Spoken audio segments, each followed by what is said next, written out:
Hello everyone and welcome. I still have this feeling that there is so much more that museums, heritage sites, cultural institutions could do to help raise awareness about important issues. Everything from climate change, environmental issues to equality, humanitarian issues, racism, etc., etc.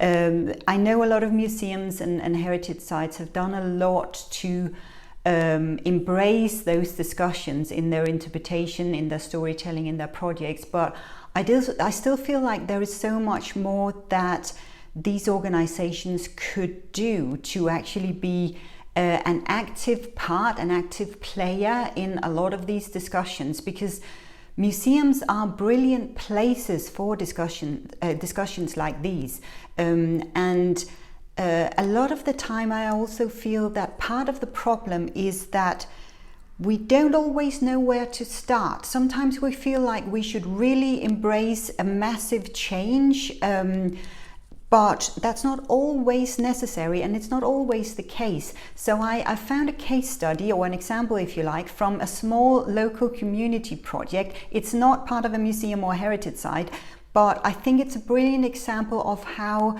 awareness can be raised, and there's a lot I think museums can learn from these small community projects when it comes to shining a light on important matters and really embracing a discussion about them.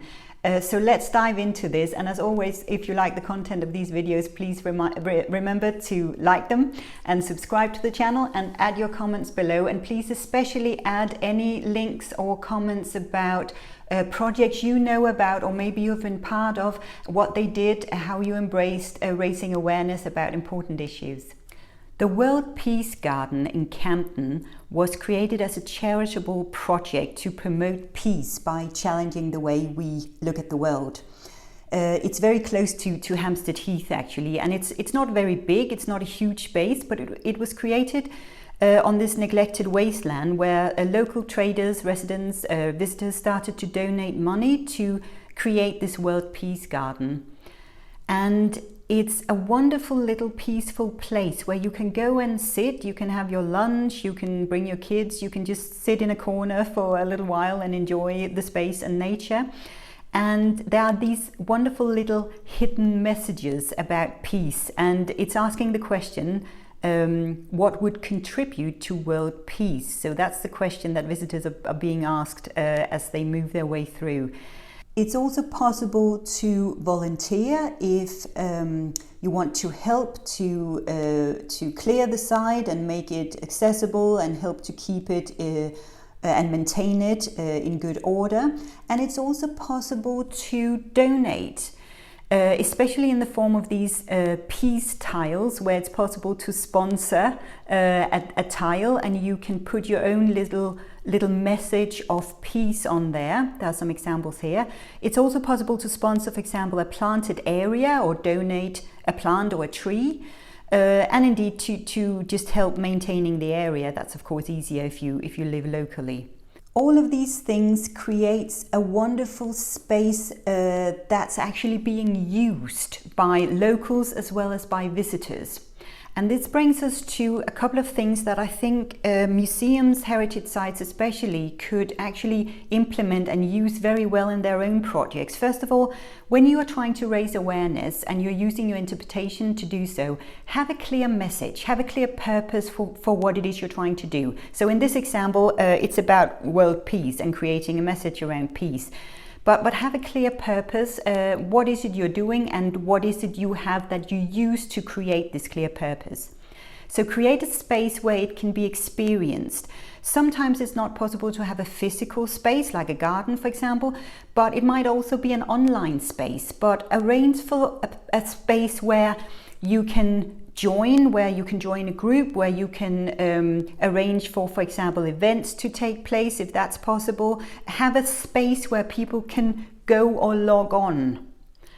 Be accessible, so allow people to use this on a daily basis and in their own time and as they see fit.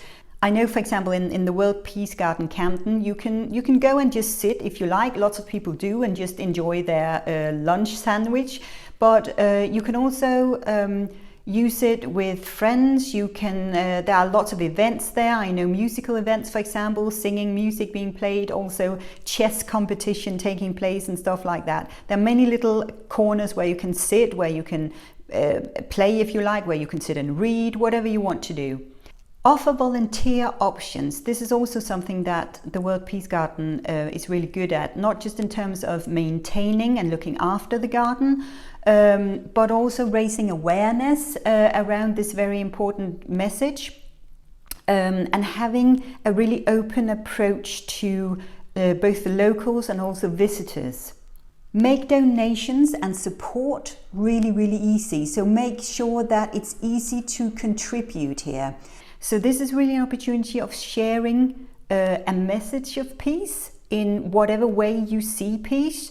And it's also a way of being part of a discussion and adding your own point of view, your own experiences to a discussion that's ongoing.